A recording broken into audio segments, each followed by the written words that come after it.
eliberezi de tot ceea ce ți-a rănit inima. Eliberează-te nu din fugă, ci din iubire. Alege-te pe tine.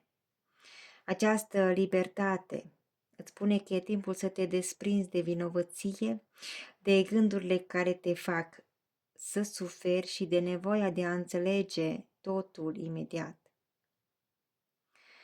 Ai gânduri încă și acum în acest moment și o vinovăție despre cum ai făcut lucrurile în trecutul tău, despre ce s-a întâmplat în trecutul tău. Și ai fi vrut să înțelegi lucrurile atunci. Ești îndemnat din partea îngerilor să respiri din nou, să te alegi pe tine fără frică.